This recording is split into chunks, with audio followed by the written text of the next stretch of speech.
All right, we'll go ahead and get started. Good morning, everyone, and thank you for joining the DBHDS Office of Licensing for initial applicant orientation, guiding applicants through the DBHDS provider application process.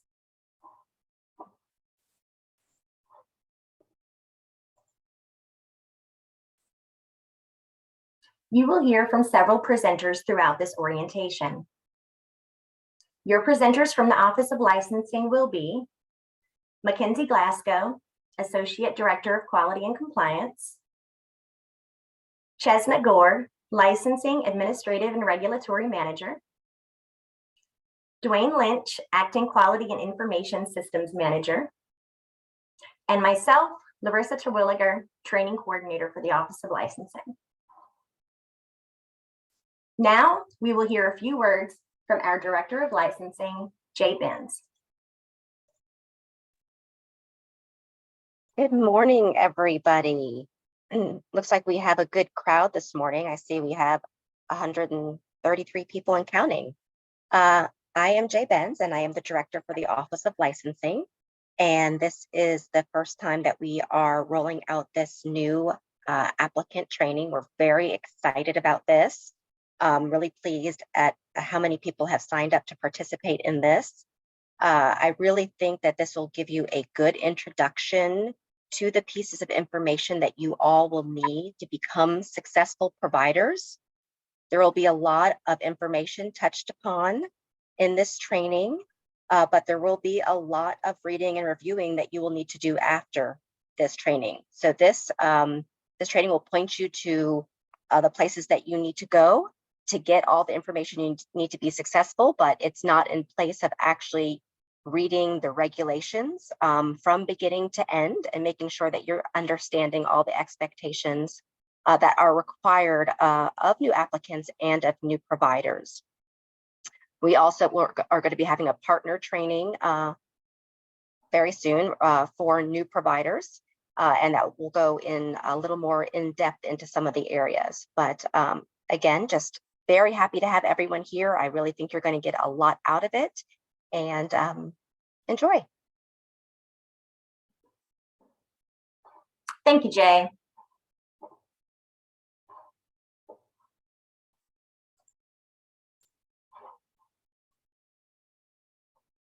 So first things first, let's look at the mission and vision of the DBHDS Office of Licensing.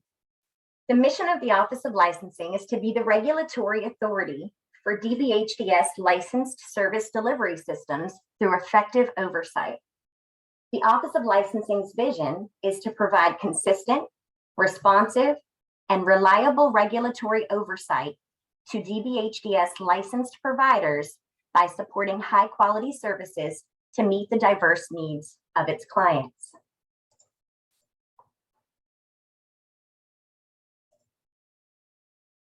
Let's touch on a few housekeeping items first. Please put all questions and comments in the Q&A feature. Again, please use the Q&A feature for all your questions and comments. We will compile and answer questions from the Q&A feature and send out FAQs afterwards. Also, today's PowerPoint presentation will be posted on the Office of Licensing website under the initial applicant section. That location is shown in the screenshot here. Are you all ready to get started? Let's do it. The purpose of today's orientation is to prepare initial applicants for the application process and the corresponding requirements. Our goal is to equip applicants with the information, tools, and resources necessary to become DBHDS licensed providers.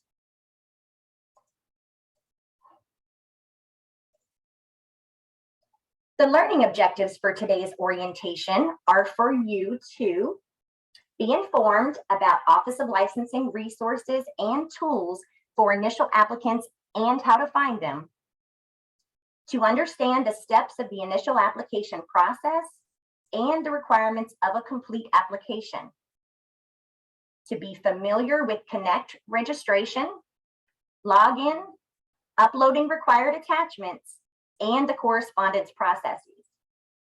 to be aware of the DBHDS regulations and training materials located on the Office of Licensing's website, to be confident that you can achieve success with the initial application process and become a licensed DBHDS provider.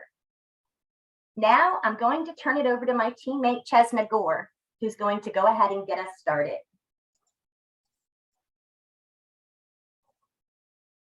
Good morning, everyone. My name is Chesna Gore, and I'm the Licensing Administrative and Regulatory Manager for the Office of Licensing. I oversee the initial application intake process and the policy review team who review the initial applications once they have been submitted to the Office of Licensing. Let's get started.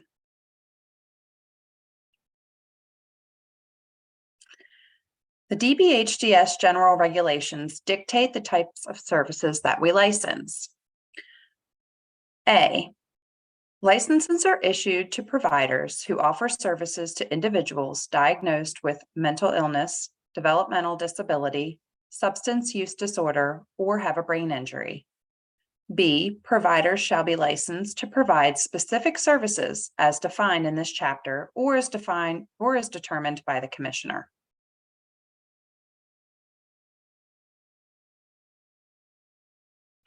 Here is a list of some examples of services that we offer, including residential, non-residential, mental health, developmental disability, and substance use disorder services.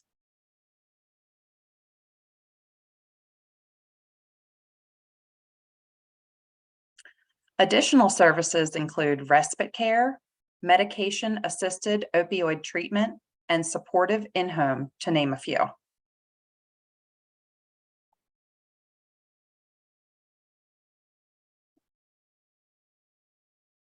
We also offer a variety of children's residential services, such as psychiatric residential treatment, mental health, therapeutic group home, DD group home, substance abuse clinically managed, medium intensity residential and low intensity residential, intermediate care facilities for individuals with developmental disabilities, DD and mental health residential respite services. Children's residential services will also include a $500 application fee, which will be processed through the DBHDS Connect provider portal. And we'll talk more about that a little later.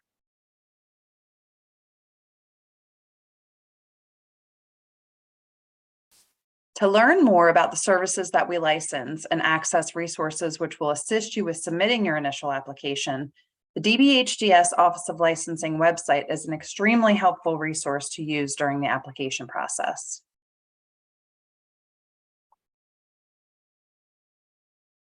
In order to access the website, simply type in DBHDS into your search engine and then go to our main web page. You'll then go to the center of the page under Offices, as outlined here on the slide, and navigate down to the Office of Licensing section.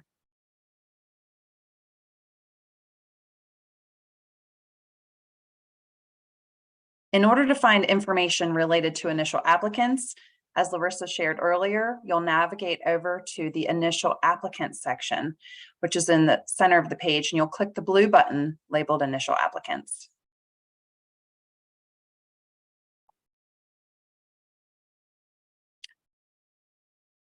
The blue button will open up a large area with tons of information, and here you'll find many useful resources, including the current prioritization list, important memos, and information related to home and community-based services.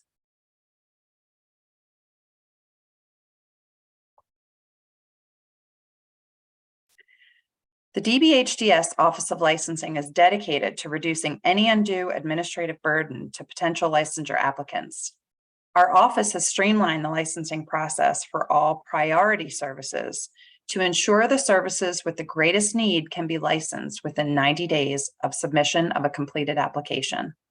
The prioritization list identifies over 60 services licensed by DBHDS, and these services are prioritized based on the Commissioner's initiatives as well as the need for services throughout the Commonwealth of Virginia.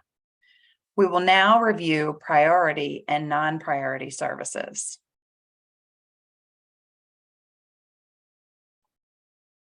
First, we'll go over non-priority services. We offer 4 services which are identified as non-priority services.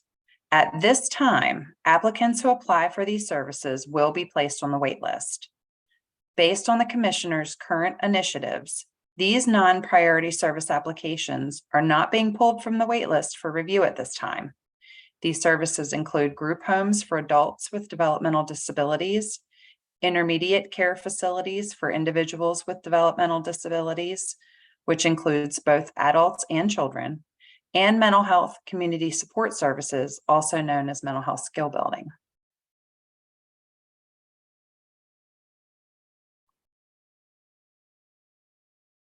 All other services on the DBHDS prioritization list are identified as priority services. These have been identified as priority services due to the assessed needs throughout the Commonwealth.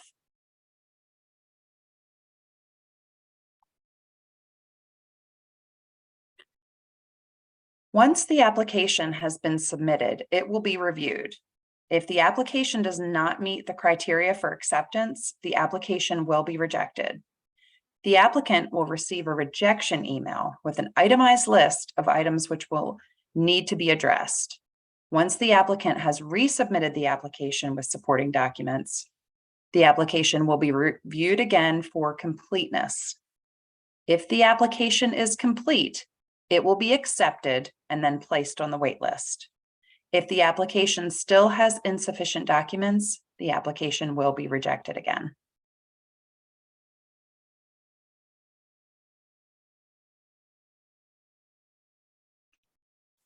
It is important to note, applicants will be required to submit an attestation with their application, swearing that all submitted policies and procedures comply with the licensing regulations. Per the regulations, applicants and providers shall not submit any misleading or false information to the department.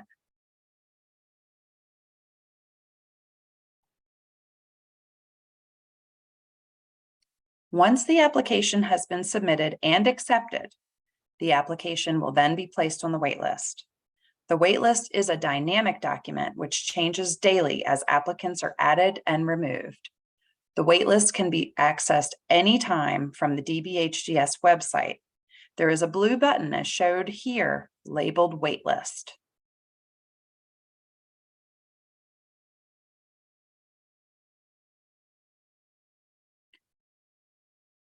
For submission of a completed application for priority services, we'll review the steps. Once the prioritized applicant submits a complete initial application, they will receive a welcome letter with additional instructions for beginning the background check and central registry search process. The application will then be placed on the wait list.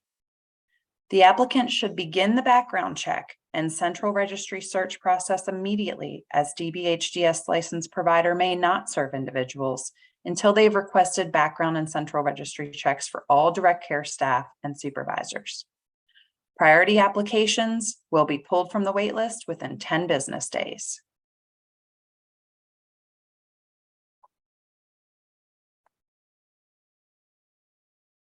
Policy review for priority services.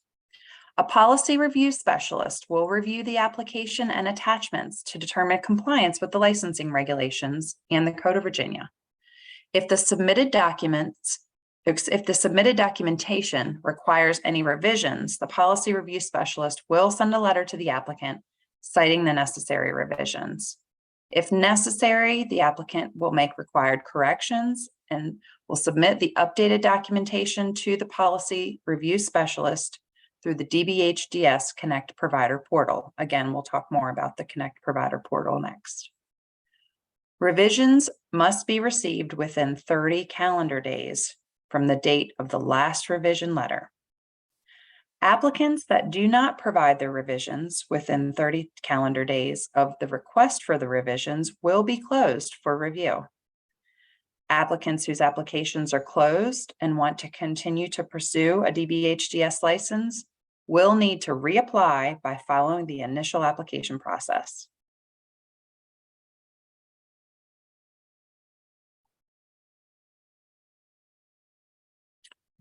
New DBHDS licensing applicants of non-priority services will also fall under the new streamlined application review process. As with priority applications, the Office of Licensing will be limiting its initial application review of non-priority applications to the application attachments mandated by the Code of Virginia and the DBHDS licensing regulations. However, as the Office of Licensing is prioritizing the review of the Commonwealth's most needed services, non-priority applications will be placed on the waitlist when they are received.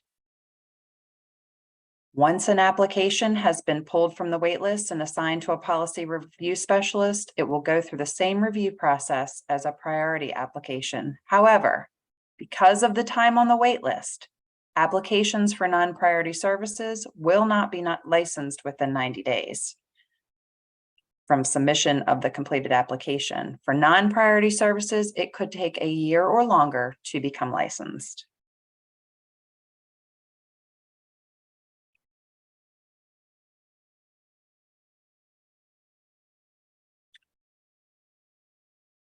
We'll continue here with non-priority services for the policy review piece. A policy review specialist will review the application and attachments to determine compliance with the licensing regulations and the Code of Virginia. If the submitted documentation requires any revisions, the policy review specialist will send a letter to the applicant citing the necessary revisions. The applicant will then make the required corrections and submit the updated documentation to the policy review specialist through the DBHDS Connect provider portal. Revisions must be received within 90 calendar days from the date on the last revision letter. Applicants that do not provide revisions within 90 calendar days of a request for revisions will also be closed for review.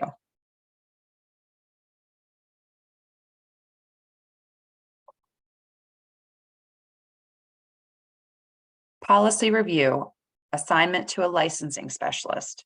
This is a big step in the licensing process. Once the policy review specialist has reviewed and accepted all of the revisions, the application will then be assigned to a licensing specialist. A letter will be sent to the applicant via the Connect provider portal with the contact information of their assigned licensing specialist. At this time, for non-priority services, the applicant will be instructed to begin the background check process.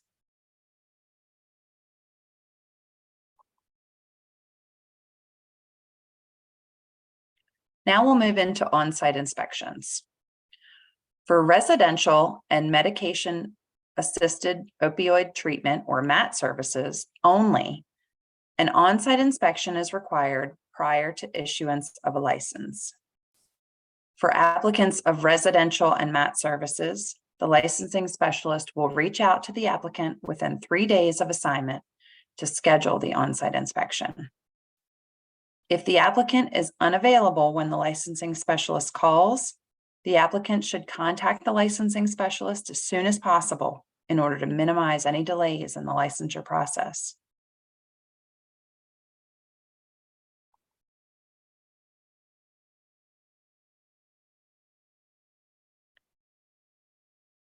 The on-site inspection will consist of a review of the regulations related to the physical environment.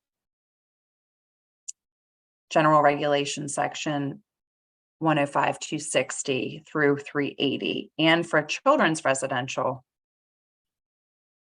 it will be 12 VAC 3546-420 through 620. The licensing specialist will remind the provider that they have signed an attestation stating that they are in compliance with the rules and regulations for licensing providers.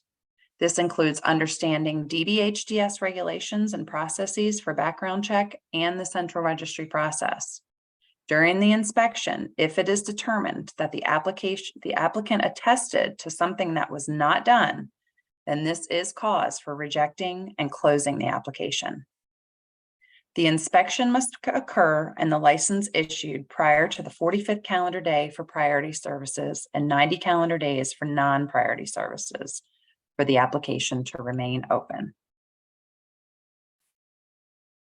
This piece concludes the website submission of an application, and the policy review process. Now I'm going to turn it over to Dwayne Lynch, who will provide an overview of the Connect licensing system. Thank you.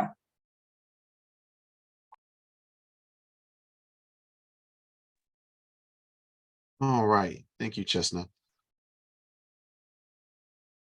My name is Dwayne Lynch, and I am the Acting Quality and Information Systems Manager. I manage all of the support needs related to the Connect system. Next slide, please. What is Connect? Connect is the DBHDS online licensing system that went live in November 2021. Connect provides for a better paperless licensing experience for initial applicants and DBHDS license providers as a whole. Using Connect, the initial applicants can initiate a new application. Existing providers can submit renewal applications, add service modifications, location modifications, as well as information modifications. They are also able to view and print your own licenses, manage their user contacts, send and receive correspondences, submit corrective action plan replies, apply for variances, and so much more. Connect is automated with specific workflows, which is streamline the licensing process and improve transparency of data and communication within the Office of Licensing, its staff, and also providing real-time information exchange and 24/7 account access.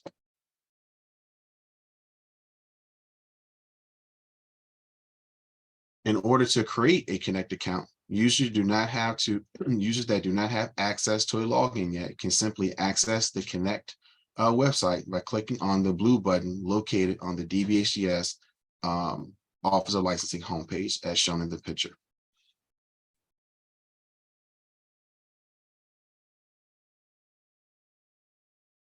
Once you click Login to Connect, you will arrive at the provider portal login screen shown here.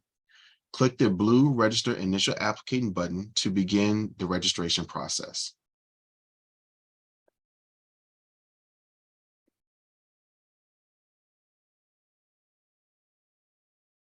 When you click the blue Register Initial Application button on the provider portal login screen, you will arrive at the Registration for Orientation and Training screen shown here on the left. Enter your demographics and click Next. Please note, if you're a brand new first-time applicant to DBHDS, you simply enter your information here as you normally would and create a new record. And then Create New Record window will appear next. However, if you have had a previous application that was closed, as discussed previous in our slides, and are beginning a new application over again, you need to enter the information exactly how it was when you registered previously. While your application is closed, your login record remains the same, and creating a new record will cause a duplicate login record in Connect. This causes issues in the system. If your information is entered exactly as it was previously, the Create New Record window will not be next, and the window that does appear will allow you to update your information and login record at that time with the existing individual record on file. Once you click Next on the registration screen, new applicants will arrive at the Create New Record screen shown in the middle. Enter the information, click Next. Enter your information on the contact information screen, and then click Next again.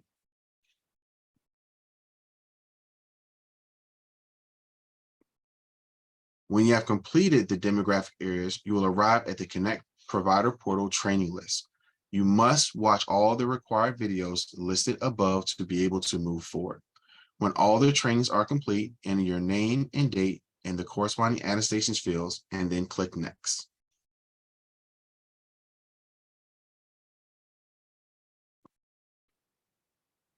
Now that you have entered all of your personal information, you will enter your provider organization information. On the provider organization contact information screen shown in the middle screenshot here, you must click on each blue update link to enter the corresponding information for your organization. After completing all the update sections, click Next.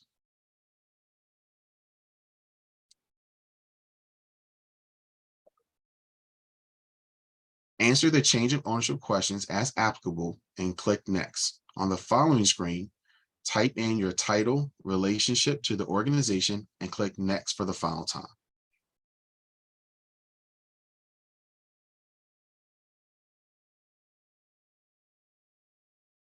When you arrive at the process complete page, you have completed the registration process and have successfully requested access to the DBHDS Connect Provider Portal. Once approved, your login details will be emailed to you. Note, it is very important to understand the Connect system is housed by a third-party vendor, GeoSolutions. The email name will be DBHDS Office of Licensing, but the actual email address is smptrelay@geosolutions.com. Please be sure to add this email address to your contact list to avoid correspondence going to spam or junk folders. I cannot stress this enough. This is a common issue when people are saying they're not getting their emails, is because they're going to junk folders, or sometimes people feel that the email they're receiving is phishing. It is not. We use a third-party vendor. So this is a very important step in the process that everybody should add that email address to your contact list.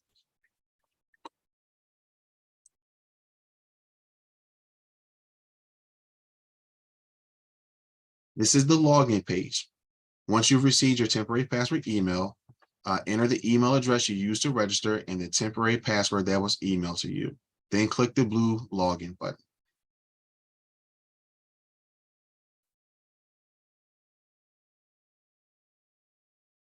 When you successfully log in, you'll be prompted to confirm your email address, complete security questions, and create a new password. When you have completed all elements, click Save.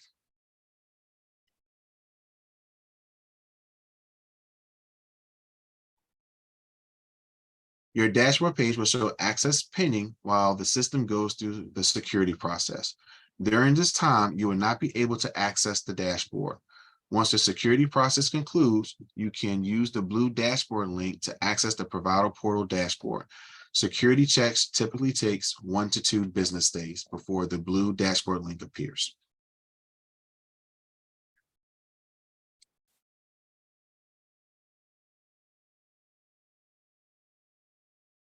When you click the blue dashboard link on the previous page, it will bring you to the provider portal dashboard. Here you will find all the areas of the Connect Provider Portal where you have access to. This includes the provider waitlist, communication center, managing contacts, creating new applications, what applications are pending, your organization's address, and training links. The Office of Licensing has created and continues to create job aids, training videos, and other help resources to better assist you in the navigation of the Connect Provider Portal.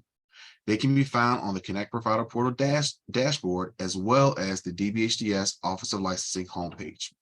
Here's an example of a training video found on our office's homepage. Larissa, can you please go ahead and play the video? Sure. Just a second.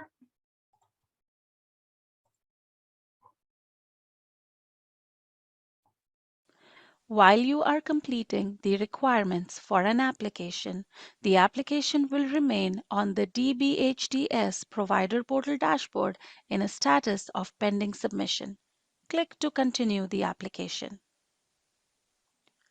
If you are applying for a priority service, all the requirements in the requirements checklist and additional application requirements for the application should be completed or pending review, and the application screen will look like this.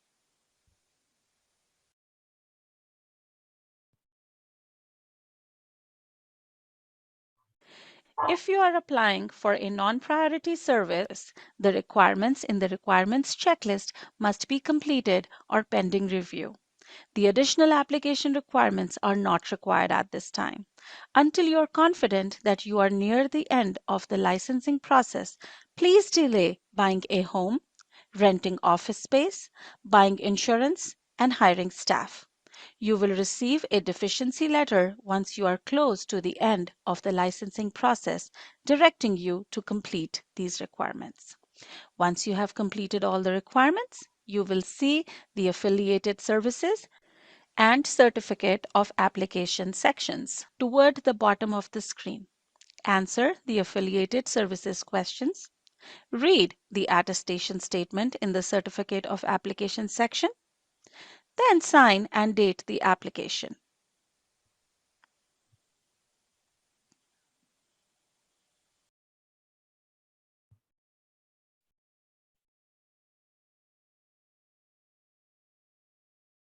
When finished, click the Submit Application button and you will be directed back to the dashboard page. And the application will now show a status of submitted. You can click Continue to view the submitted application, and you can print the completed application for your records if needed.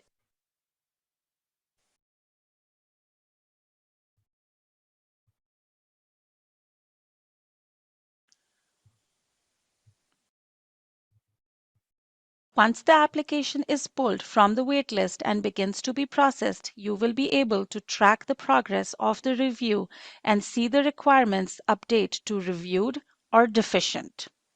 You will be notified if there are deficiencies when the application is unlocked for the corrections to be made. To see where your application is on the waitlist, you can click to view the waitlist from the dashboard screen. The waitlist is updated in real time as applications are processed. For more information on correcting deficient requirements in your application, watch the How Do I Know If I Need to Respond to Deficient Requirements video.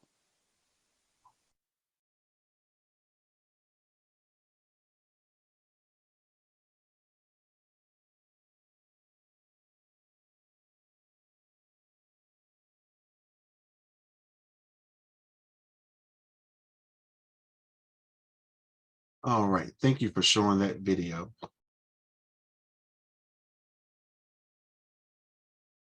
Next, now that you have accessed the provider portal dashboard menu, you will see that you will have several options that are available to you and several options and links that are unavailable to you.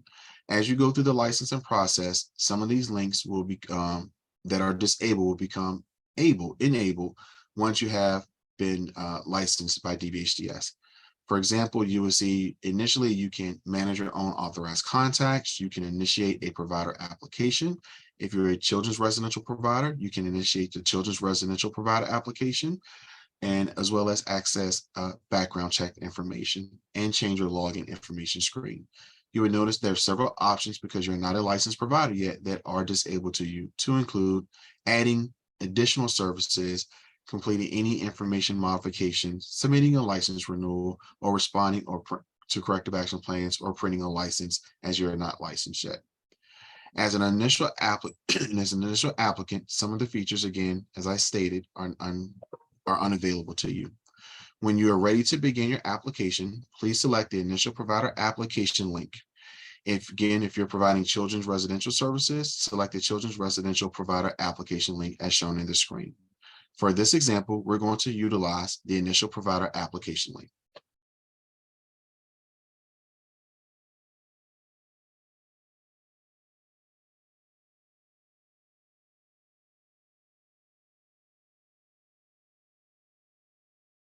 Before beginning the application process, you must determine if the service you're applying for to provide is a priority or non-priority service.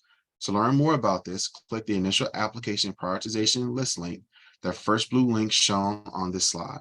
The other links on this slide are downloadable instructions for priority and non-priority services. It's a good idea to print or save these instructions so you can refer to them as you move forward in the application process.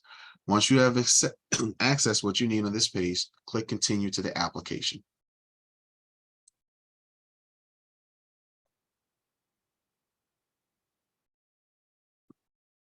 Here, you will choose the service you're applying for to provide. Read the information that's in red that's important on the screenshot. When you have selected the appropriate service, please click Next.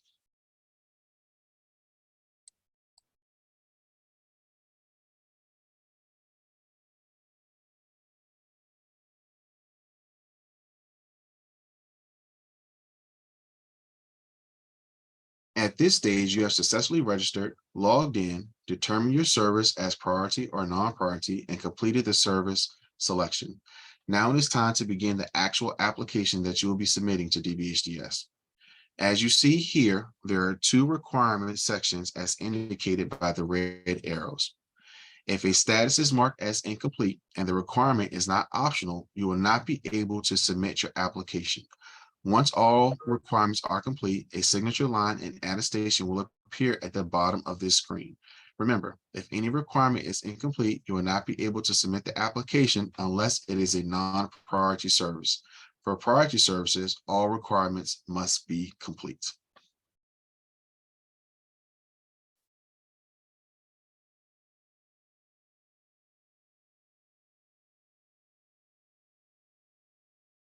Now that you have started your application, you will see that you're able to continue the application and will be located under the pending applications. You are able to start and complete your application in the time that you need. You will simply need to go back to your dashboard and access the continue button in order to continue the application to pick up where you left off.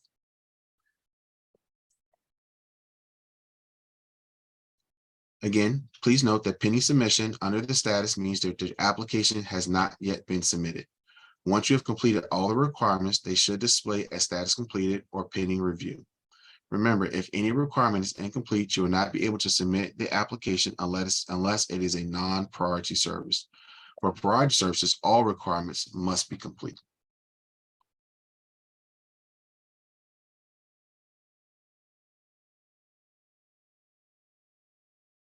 Once you have completed all requirements, you will see the Certificate of Application section at the bottom of the initial service provider application screen.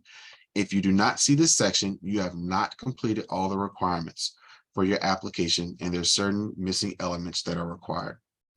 If this Certificate of Application does appear, enter your name, title, and date, and click the Submit Initial Application button.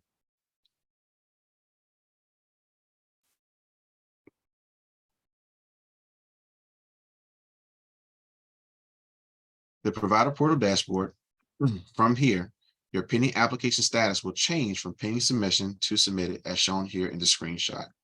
From this point, your application will be reviewed for completeness. If you are a non-priority service, your application will be placed on the wait list if the application is accepted. For priority services, you will also be placed on the wait list, but will be removed very shortly once your application has been reviewed, and then will be assigned to a policy review specialist. Communication of your status and the application being accepted or rejected will be communicated through the Communication Center in Connect.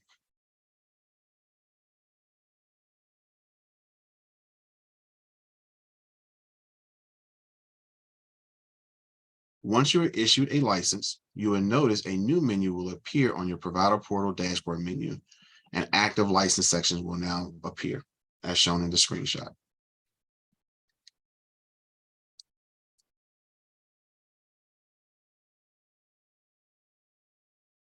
As you can see, now that you are licensed, a few more options on the menu screen are now enabled. You are now able to you're now able to print your license. You're now able to submit information modifications, for example, as well. There will still be some options that are not available to you because of the status of your license. For example, service modification, which allows you to add a new service, is still unavailable because you are on a conditional license. This feature only becomes enabled once you're on an annual license. Please reference our existing job aids that can better provide clarification on how to complete those requests. You can also click on the question mark beside each item that will give you a helpful tooltip for this functionality of the dashboard.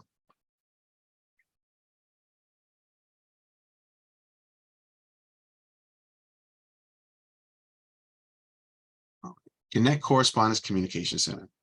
Everyone who has access to Connect has access to the Communication Center of the Provider Portal dashboard. Here you will find messaging, which is the preferred communication method for the Office of Licensing. This method should be used in lieu of corresponding via email to ensure all communication is recorded and maintained in your provider record. If in the Communication Center, you will also find the correspondence inbox. This is where you will get notified about various notices or emails that you may have received. Emails that go to email addresses on file are also logged here in the Connect Provider Portal dashboard. Examples of notifications found here might be if you have a corrective action plan, your license is up for renewal, and much more.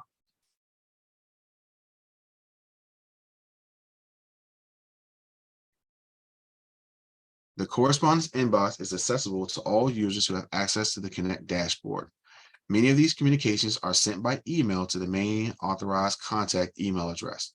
Please note that because the communications are only sent to the one person on file by email, but organizations have multiple users who need to receive correspondence, the other users can access this area at any time to see if any new notices are sent.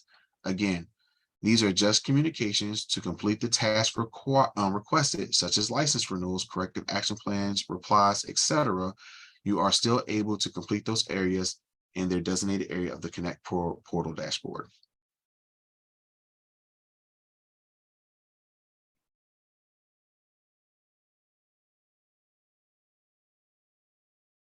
Here in the Communication Center, messaging allows you to submit and receive ongoing communication with the Office of Licensing. Again, this is the preferred method of communication versus sending emails directly to your licensing specialist.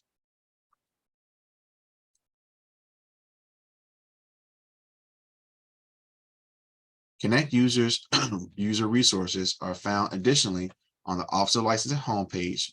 Resources include monthly Connect blasts, newsletters, job aids, and training videos.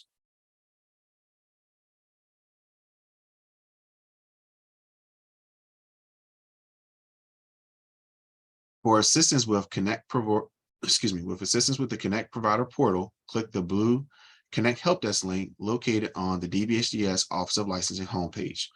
When you click the button, the submenu shown here will open. Use the Report an Issue button shown here with the green arrow to report an issue to the Connect Help Desk. If the button is not working, you may also use the email address shown here with the purple arrow to email the help desk directly. Please remember to include the information listed here in your email to allow us to identify and validate you for security reasons. This concludes the Connect overall overview portion of today's orientation. Now I'm going to turn it over to Mackenzie Glasgow, who is going to review the requirements for completing an application and processing an initial application in Connect.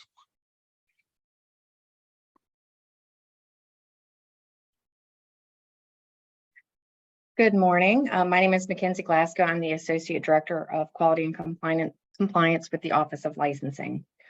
Once an initial application is submitted, a policy review specialist reviews the application prior to being placed on the wait list. In this portion of the presentation, I'm going to review with you the requirements of a completed application.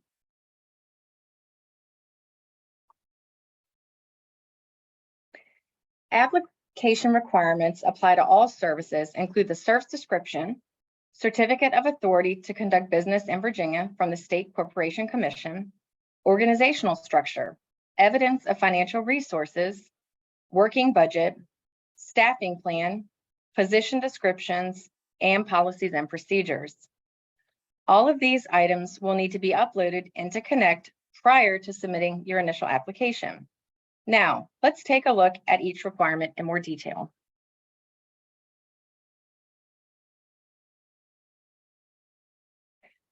The service description is a description of your program that includes service goals, a description of care, treatment, skills acquisition, or other supports provided, characteristics and needs of individuals to receive services, contract services, if any, eligibility requirements and admission, continued stay, and exclusion criteria, service termination and discharge or transition criteria, and types and roles of employees or contractors.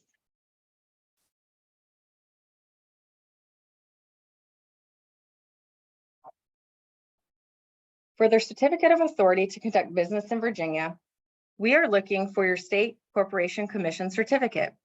An example of an SEC certificate is shown on this slide. For this document to be accepted with your application, your SEC registration should be in an active status on the SEC website, and the name on the application should match the name registered with the SEC. If you are operating under a fictitious name, then that document from the SEC should be submitted. A fictitious name is a name other than your proper legal business entity name that you formally get permission from the state or county to use when conducting business.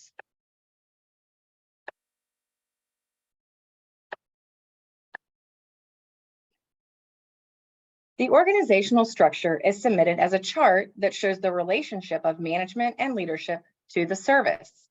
A sample org chart is shown on this slide.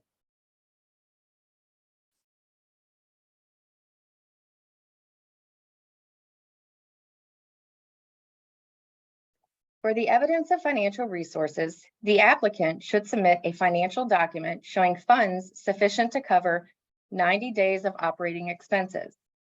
Examples of forms of financial resources that are acceptable to document proof of 90 days of operating expenses include personal or business savings accounts, personal or business checking accounts, home equity lines of credit, bank lines of credit, and credit cards with an available balance. Unacceptable forms of financial resources include, but are not limited to, the following: promissory notes, retirement accounts, life insurance policies, and gifted funds.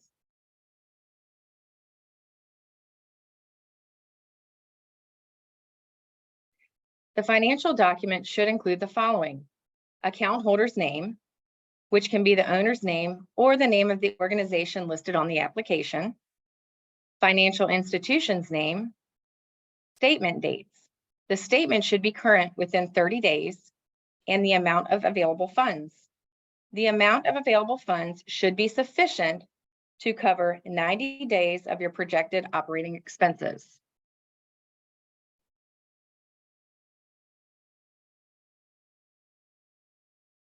The proposed working budget should include expenses for a 12-month period that are specific to the service for which you're applying. For example, a residential service would have an expense for a mortgage or rent on the home-like setting, whereas an outpatient service would have an expense for rent for an office space.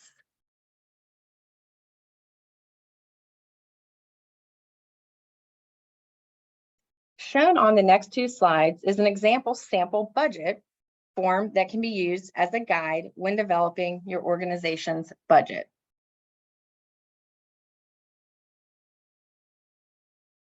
As you see here, this is the second portion of the example budget.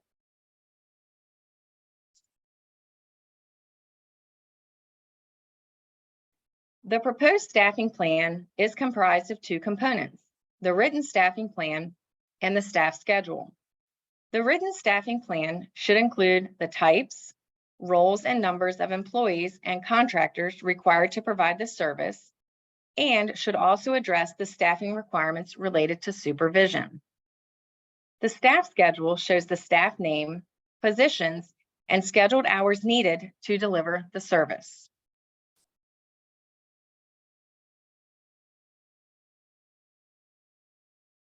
Shown here is a sample staff schedule that can be used as a guide.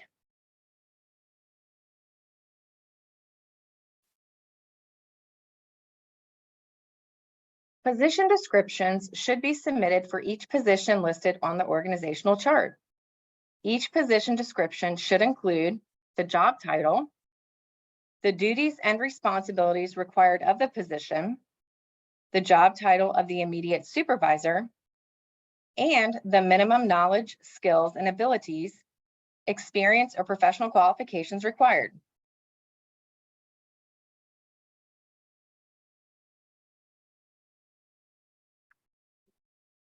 Applicants should carefully read the regulations to determine when a written policy and procedure is required.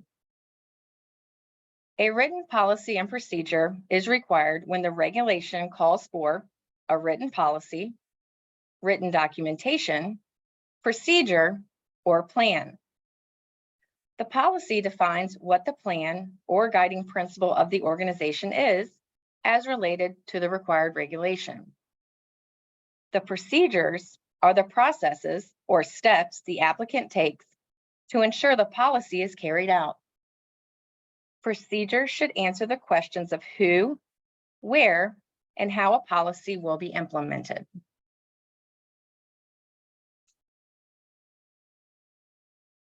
Policies and procedures shall be developed to address all applicable regulations for your service. On the next two slides, we will show examples where the regulation will indicate when a regulation does and does not apply to a service.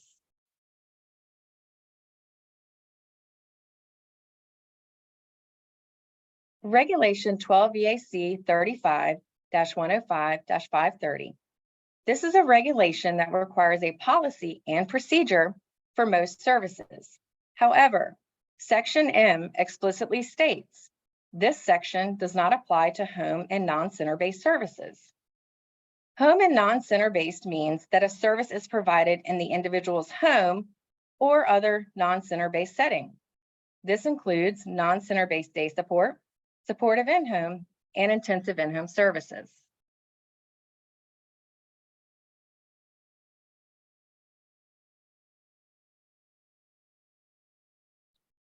Example for Regulation 12 VAC 35-105-600 does not explicitly state services that are not applicable, but Regulation Section A states a provider preparing and serving food shall, and Section B states providers of residential and inpatient services shall.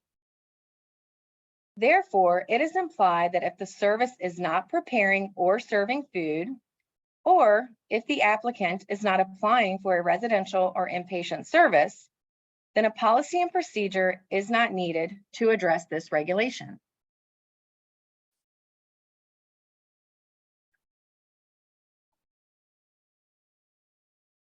Additional application requirements include location information, certificate of occupancy, building floor plan, current fire inspection, and current health inspection.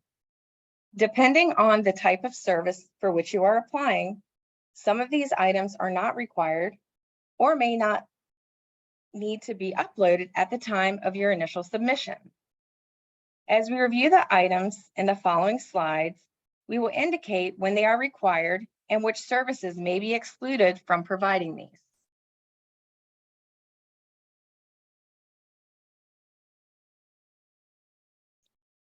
Location information includes the location where the service will be provided, the location manager, and the community liaison, if applicable. Location information will be required for all services. However, priority services must input location information upon submission of the initial application. Non-priority services must submit this information once pulled from the wait list.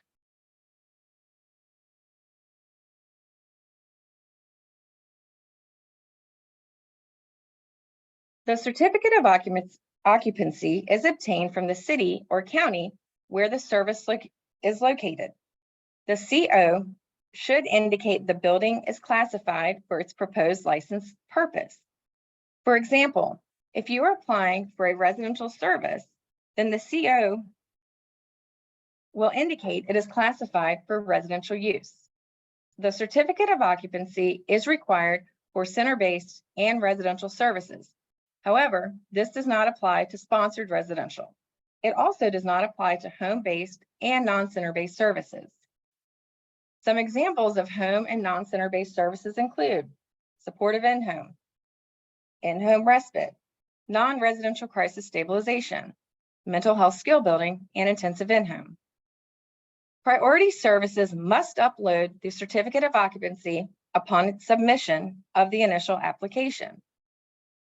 Non-priority services will upload this information once pulled from the wait list.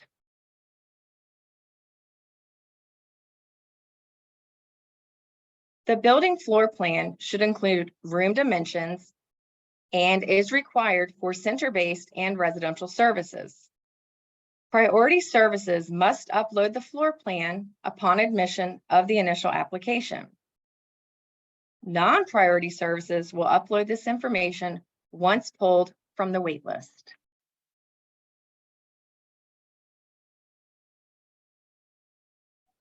A current fire inspection will document that buildings and equipment in residential locations are maintained in accordance with the Virginia statewide fire prevention code. For non-children's residential, the current fire inspection would need to be submitted for locations serving more than 8 individuals. For children's residential, the current fire inspection would need to be submitted for all locations, regardless of the number of individuals served. The current fire inspection does not apply to home-based services, non-center-based services, or sponsored residential services. For priority services where fire inspection applies, the fire inspection must be uploaded upon submission of the initial application. For non-priority services where this document would apply, we'll upload this information once pulled from the waitlist.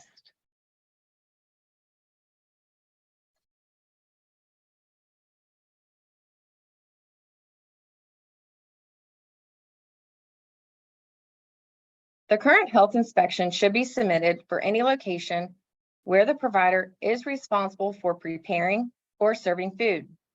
The applicant shall obtain approval by state or local health authorities regarding food service and general sanitation. For children's residential, inspection and approval shall also include the sewage disposal system and the water supply. For priority services where a health inspection applies, the health inspection must be uploaded upon submission of the initial application. For non-priority services where this document would apply, we'll upload this information once pulled from the waitlist. This concludes the portion of the presentation regarding the application requirements. Dwayne presented a Connect overview earlier, and now we're going to dive a little deeper into Connect. I'm going to talk to you about the processing of the initial application in Connect.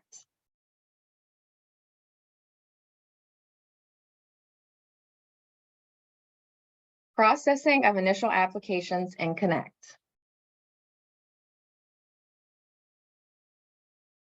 These next few slides will talk about some of the notifications or correspondences you may receive in Connect as your initial application is being processed.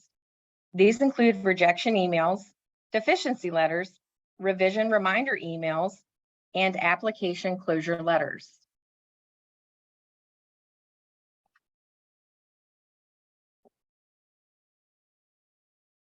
Completed applications must include all required application documents and policies and procedures.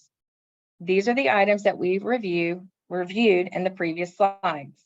If any items are missing, then the application will be rejected. The applicant will be notified of missing items through an email sent by Connect.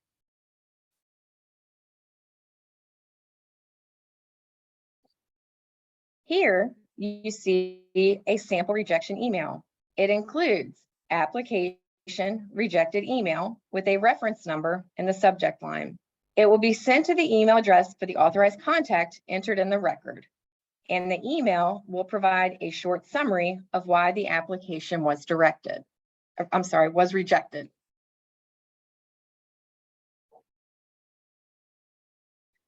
Once your completed application is received, it is placed on the waitlist. The policy review specialist will pull applications from the waitlist for review, with priority services being pulled for review first. After review of the application form and application documents, if it is determined that there are items out of compliance or missing, then the policy review specialist will send a deficiency letter, which will include needed revisions by citing the specific licensing regulations which have not been met, including a brief narrative as to why it was not met. The applicant will then receive an email notifying them of the new correspondence in the portal.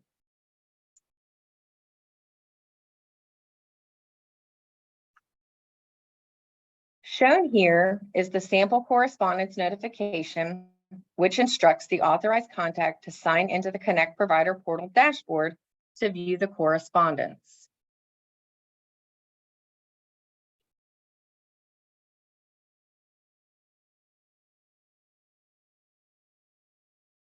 Shown here is a sample deficiency letter. As described in the previous slide, the deficiency letter includes the needed revisions, citing the regulation, and providing a brief narrative.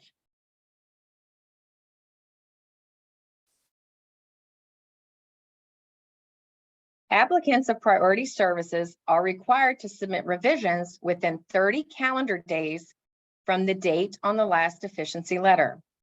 A reminder email will go out on day 25. Applicants of non-priority services are required to submit revisions within 90 calendar days from the date on the last deficiency letter. A reminder email will go out on day 70. If applicants do not submit their revisions by the required timeframe, the system will automatically close the application. If the applicant is still interested in pursuing a DBHDS license, then they may reapply, but will be placed back on the waiting list upon receipt of another completed application.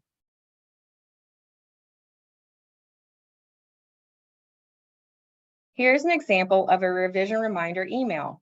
It will be sent to the authorized contact listed on the record and will include a brief summary reminding you of the due date of the revisions for your application.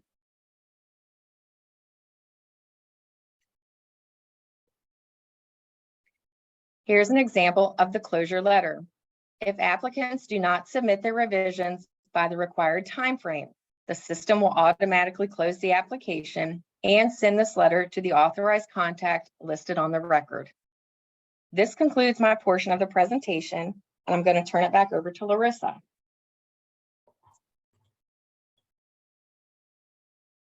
Thank you, Mackenzie.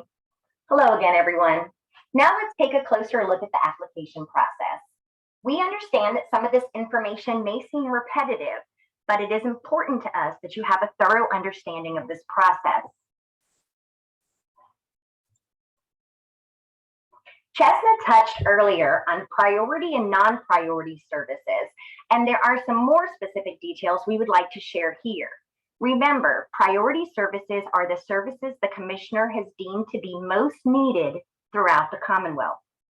Let's take a look at the 4 phases of the application process for priority applicants. The first phase of the application process for priority applicants is submitting your application. New applicants will submit the following documentation for review through the DBHDS Connect Provider Portal: a completed licensing application with the required attachments and the licensing policies and procedures. Once the prioritized applicant submits a complete initial application, they will receive a welcome letter with additional instructions for beginning the background check and central registry search process. The applicant should begin the background check and central registry search processes immediately, as a DBHDS licensed provider may not serve individuals until they've requested background and central registry checks for all direct care staff and supervisors. We'll talk more specifically about background checks and the central registry search processes later in this presentation.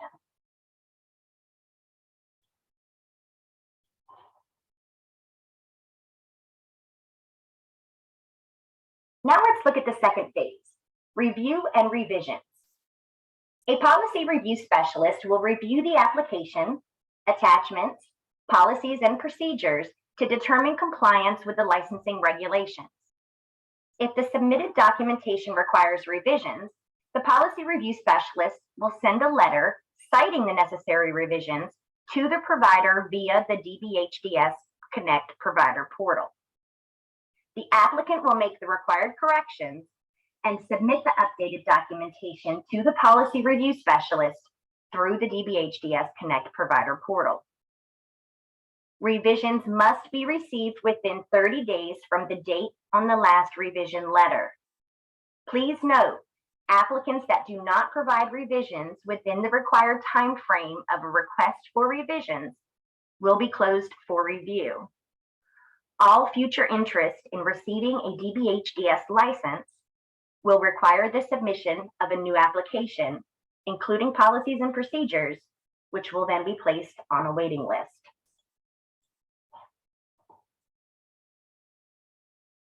Moving along to phase 3 of the application process for priority applicants, we'll look at residential and MAT services first, assignment to a licensing specialist. The policy review specialist will assign the applicant to a licensing specialist. The assigned licensing specialist will call the applicant to schedule their on-site inspection.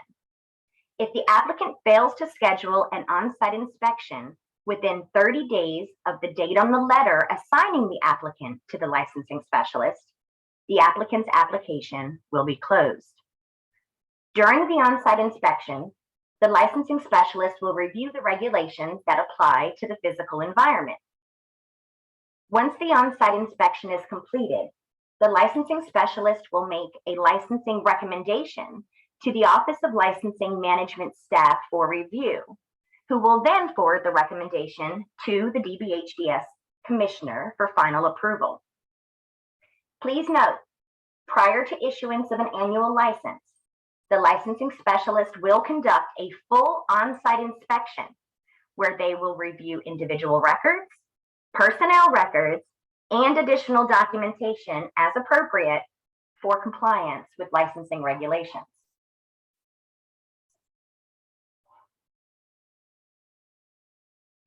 Now let's talk about phase 3 of the application process for priority applicants as it applies specifically to non-residential services assignment to a licensing specialist. The policy review specialist will assign the applicant to a licensing specialist, and then no additional action is needed from the applicant at this time.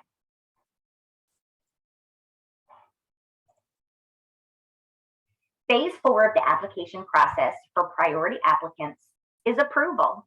The applicant will receive notification through the DBHDS Connect Provider portal once their license has been approved.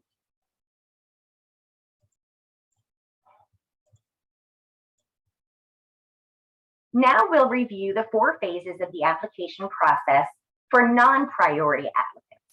Remember that during Chesna's presentation earlier, we learned that non-priority services include group homes for adults with developmental disabilities, intermediate care facilities for individuals with developmental disabilities, including adults and children, and mental health community support services, also known as mental health skill building.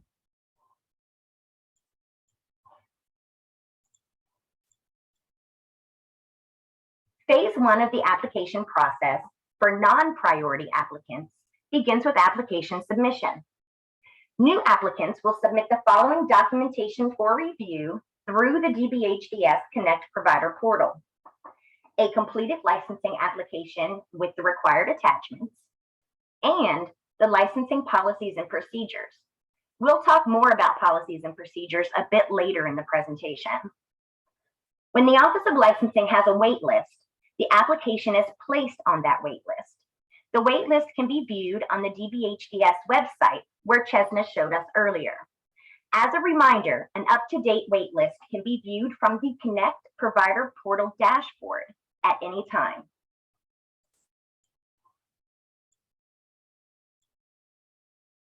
Phase 2 of the application process for non-priority applicants begins with a review of the application by a policy review specialist. A policy review specialist will review the application and attachments to determine compliance with the licensing regulations and Code of Virginia. If the submitted documentation requires revisions, the policy review specialist will send a letter to the applicant via the DBHDS Connect Provider portal, citing the necessary revisions. The applicant will then make required corrections and submit the updated documentation to the policy review specialist through the DBHDS Connect Provider portal. Revisions must be received within 90 days from the date on the last revision letter. Once the policy review specialist determines the application and attachments meet requirements within the licensing regulations and Code of Virginia, they will utilize the revision letter to request for non-prioritized applicants of center-based and residential services to upload their location address, certificate of occupancy, and any additional physical site documentation as appropriate prior to assignment to a licensing specialist. Please note, applicants that do not provide revisions within 90 days of a request for revisions will be closed for review.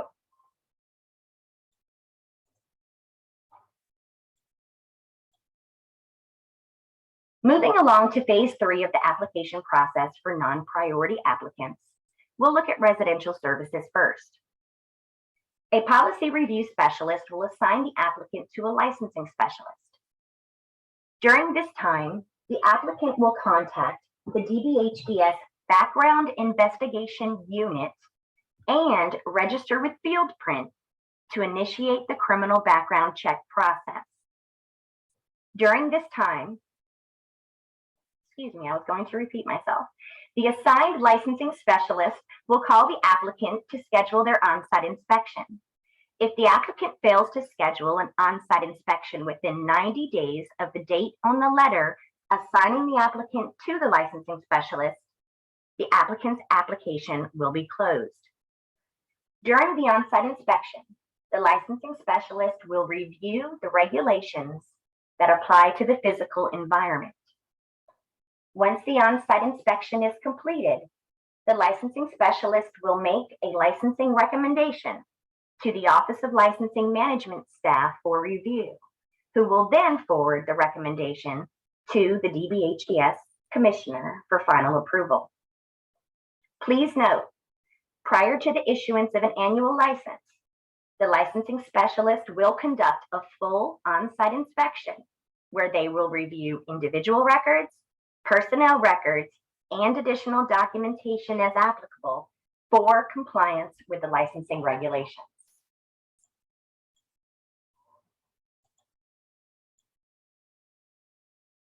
Continuing through the process, we'll move on to phase 3 of the application process for non-priority applicants as it applies to non-residential services. The policy review specialist will assign the applicant to a licensing specialist.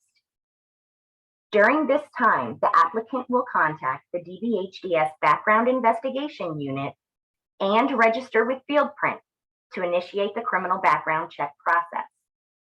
No additional action is needed from the applicant at this time.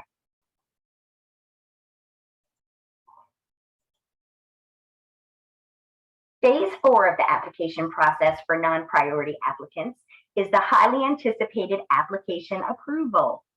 The finalized license is provided to the new provider. Applicant will receive notification through the DBHDS Connect Provider portal once their license has been approved. Now I'm going to pass it back over to Mackenzie Glasgow, who is going to share some helpful information about the Office of Licensing website, as well as next steps.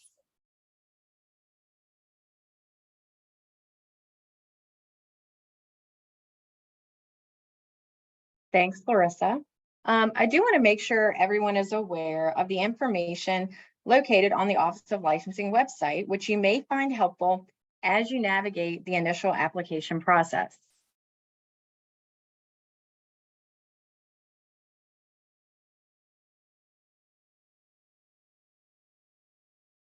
First and foremost, we want you to stay informed.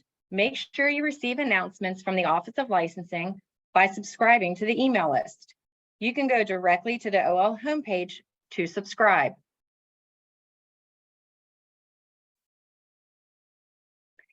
The OL website includes the DBHDS regulations, guidance documents, tools, resources, and training materials, which are available to assist initial applicants and licensed providers in achieving compliance with the regulatory requirements.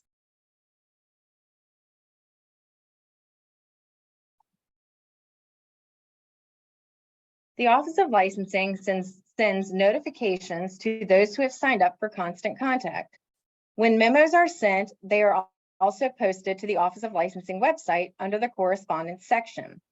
Items listed under this section may include pertinent information applicable to initial applicants and licensed providers.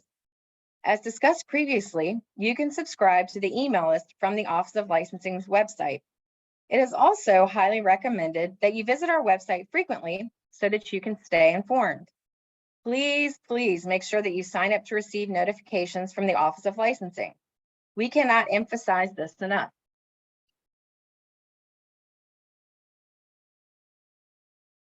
Now let's talk about the regulations. DBHDS regulations can be found on our website below the correspondence section. DBHDS has regulations for children's residential services, which is 12 VAC 35-46.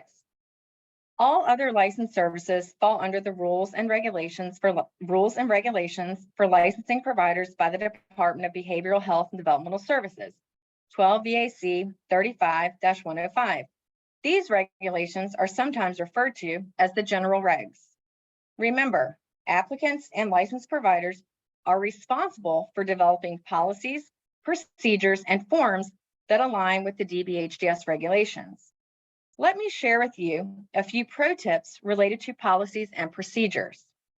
Number 1, be aware of the copy and paste pitfall. Avoid copying and pasting regulations into your policies and procedures. Policies and procedures need to be tailored to your organization. 2, if a consultant writes your policies and procedures, you need to understand what they say and implement what is written.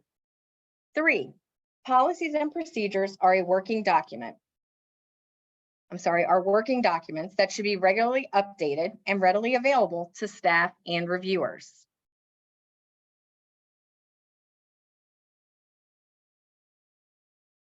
Prior to writing your policies, procedures, and developing forms, it is highly recommended that you review the guidance documents.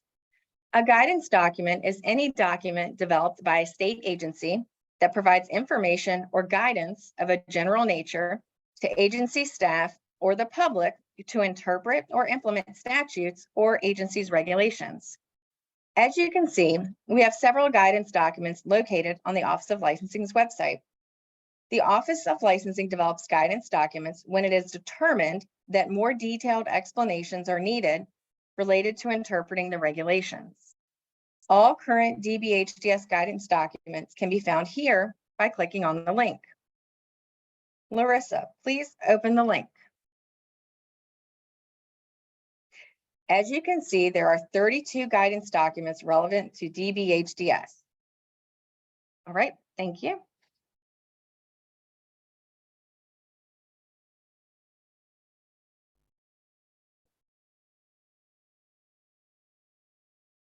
This is an example of what you would see when you click on the guidance for corrective action plans, also known as CAPs. To view the document text, you would then click the View Document Text link, which is outlined by the red box. Once the link opens, you are able to view the guidance document. A provider who follows guidance documents and incorporates them into their policies and procedures is more likely to be compliant with the DBHDS rules and regulations.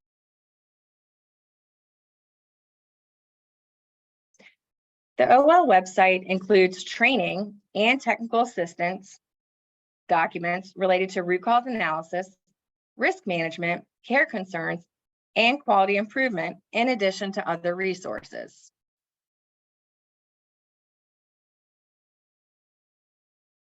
There are several resources related to risk management, which includes the required risk management attestation form and crosswalk, sample forms, tools, and templates.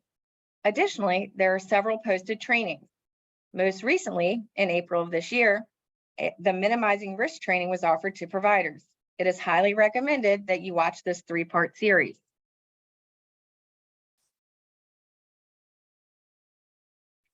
As shown here, there are also memos, samples, trainings, and FAQs related to quality improvement.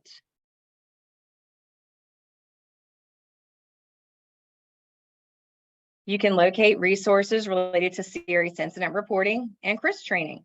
CRIS is the computerized human rights information system where licensed providers report serious incidents and allegations of abuse and neglect.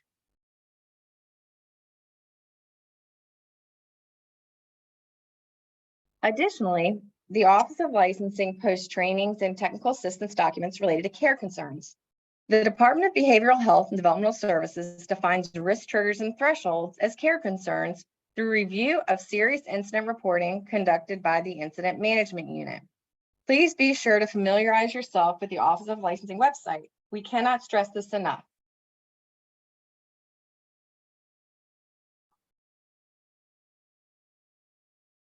The Office of Licensing is in the process of finalizing several policy and form templates, which will be in a fillable PDF format. Once finalized, they can be found on the OL website. If applicants use the templates, it will significantly increase the likelihood that they will be found to be in compliance when the policies and forms are reviewed for content.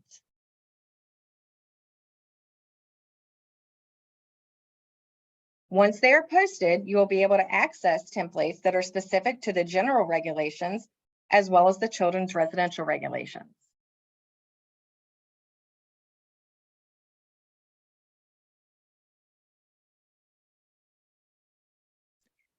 Here is a list of the types of templates that are being developed to align with the general regulations.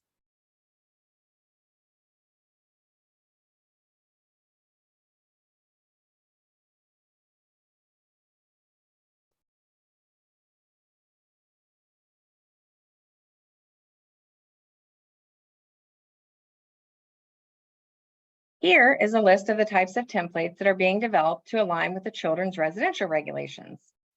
As a reminder, these are not required templates. However, utilization of these templates will assist initial applicants and providers in achieving compliance with the regulatory requirements.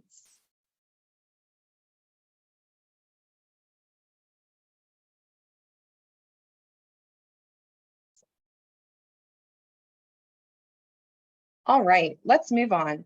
Now I'd like to take a few minutes to talk about final preparations specific to staffing, background and central registry checks, and staff training.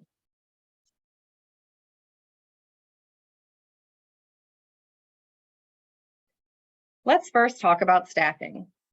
For children's residential services, the staffing plan complies with the requirements within 12 VAC 3546-320 through 12 VAC 35-46 through 390.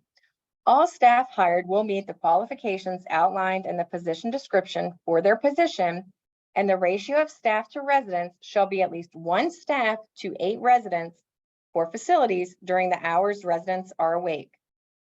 Regarding the general regulations, the staffing plan for the organization has been updated as applicable and complies with the requirements for supervision within 12 VAC 35105-590C. All staff hired will meet the qualifications outlined in the position description for their position, and staffing allocations will be appropriate for the service provided. Don't forget about the staff schedule, which must include staff names, their position, and scheduled hours.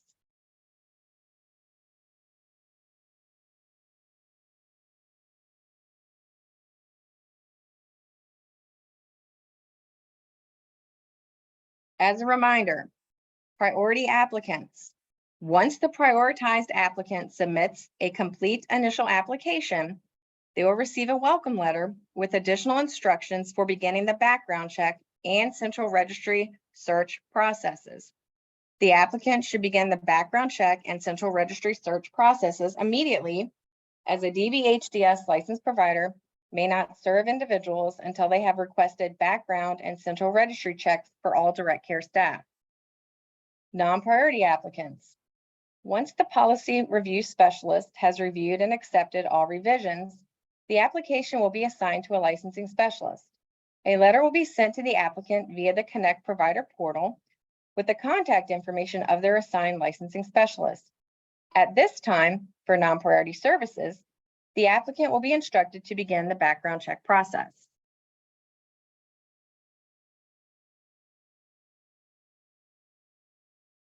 It is important for you to know central registry checks are conducted through the Department of Social Services, Office of Background Investigations, or OBI, and not DBHDS. Applicants should access the request for search of the Child Protective Services Central Registry form from the DSS website. Larissa, please click on the link so that we can show the audience what this form looks like.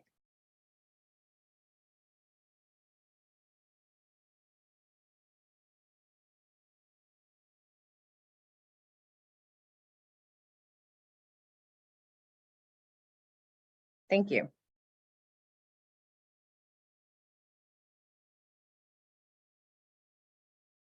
When providers are ready to initiate the background check process, this is to be done through the DBHDS Background Investigations Unit. To begin this process, email backgroundinvestigations@dbhds.virginia.gov.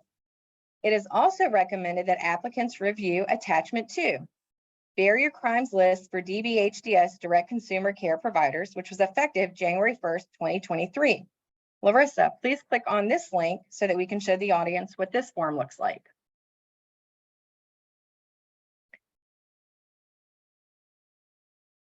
It is important to know that the crimes listed here are considered barrier crimes in Virginia.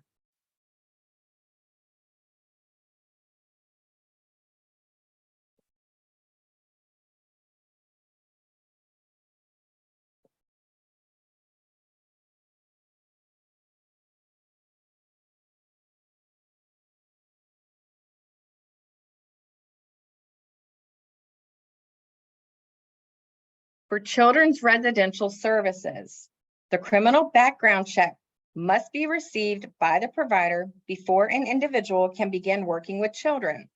The Child Protective Services check must be received by the provider before an individual can work alone with children.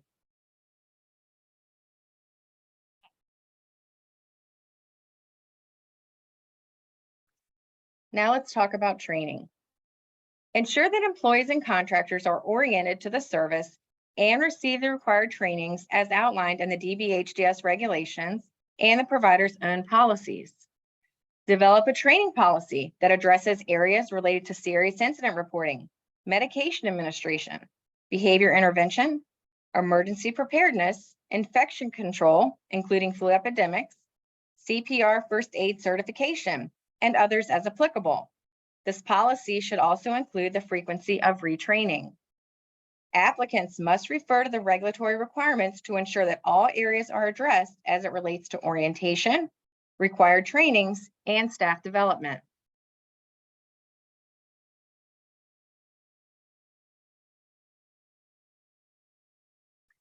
Now I'd like to take a few minutes to talk about home and community-based services, also known as HCBS.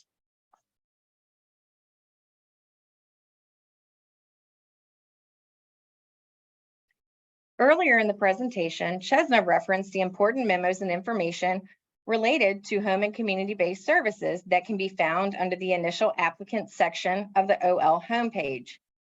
If you aren't familiar, HCBS provides opportunities for individuals to receive Medicaid waiver services in their own home or community rather than in institutions or other isolated settings.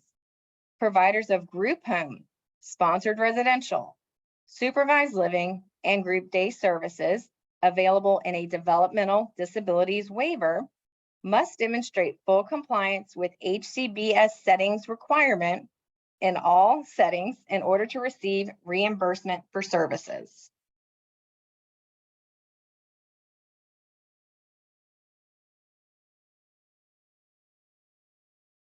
New providers are required to visit the HCBS Toolkit on the Department of Medical Assistance Services website to view resources and other information to help develop your HCBS policies. Providers must also submit their HCBS policies to HCBS comments at dmas.virginia.gov for internal review prior to enrolling with Medicaid as a DD waiver provider and in order to receive reimbursement for services.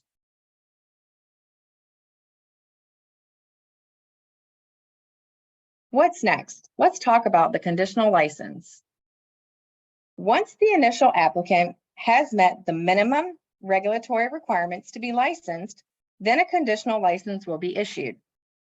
This type of license is issued to a new provider for services that demonstrate compliance with administrative and policy regulations, but has not demonstrated compliance with all the regulations.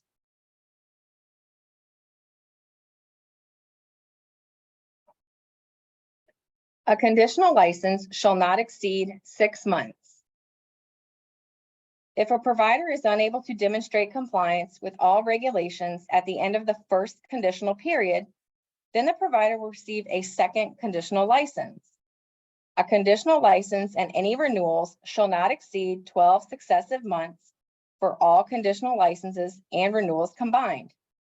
A provider holding a conditional license for a service must demonstrate progress towards compliance. I repeat, They must demonstrate progress toward compliance. A provider holding a conditional license cannot add services or locations during the conditional period.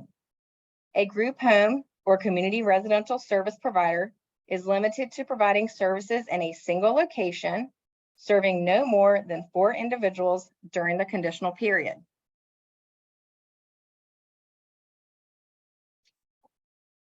What's next? On-site reviews. It's important for you to know that once you are a licensed provider, that the department conducts announced and unannounced on-site reviews of all new providers and services to determine compliance with the DBHDS regulations. The department also conducts unannounced on-site reviews of licensed providers and each service at any time and at least annually to determine compliance with these regulations. The annual unannounced on-site reviews are focused on preventing specific risks to individuals, including an evaluation of the physical facilities in which the services are provided. The department may also conduct announced and unannounced on-site reviews at any time as part of the investigations of complaints or incidents to determine if there is a violation of regulations.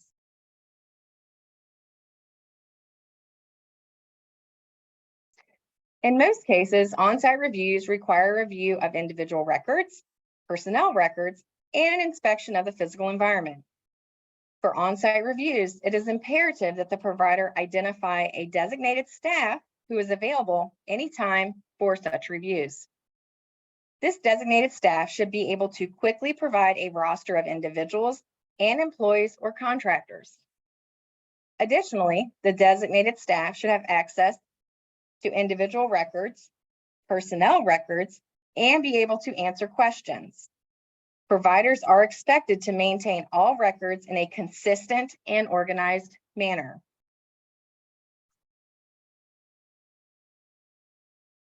If during the conditional period, the provider has provided services and is able to demonstrate compliance with all the applicable regulations, then an annual license will be issued.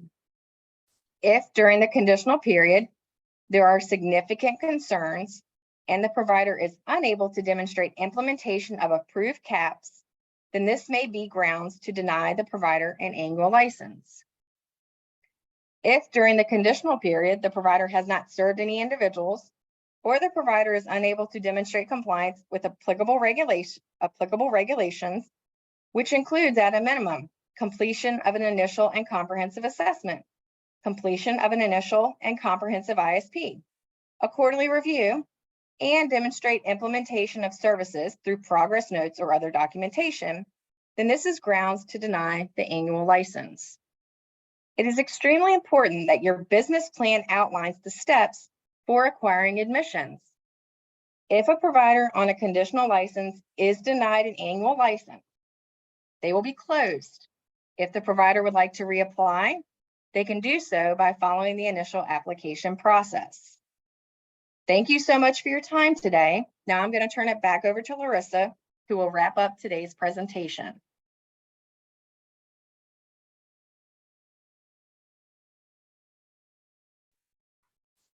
Thank you, Mackenzie.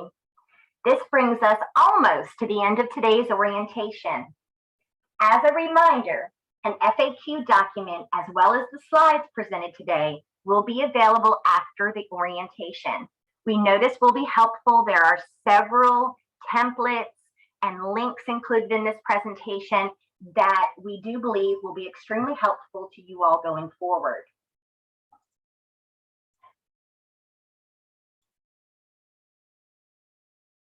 Let's look at our post-assessment. Please help us to help you by clicking this link or scanning this QR code on your mobile device and completing the post-assessment for today's orientation.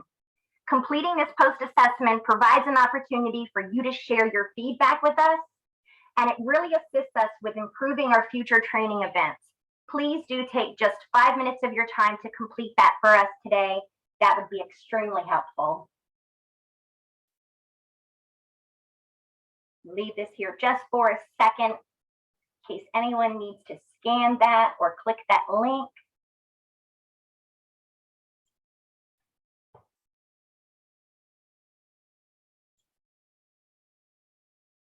The next few slides we've included here have several additional resources, so you'll have them available to you when you receive the slides.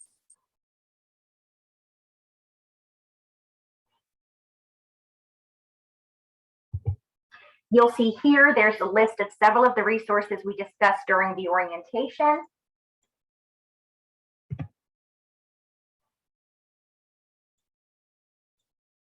And then here is some of the resources that we discussed and others that will be helpful for you, specifically relevant to the Connect system.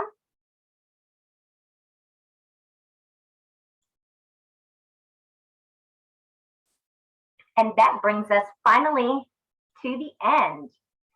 Once again, thank you all for attending today. We recognize how valuable your time is, and we sincerely appreciate you joining us for the initial applicant orientation, guiding applicants through the DBHDS provider application process. This now concludes our presentation. You all have a wonderful day.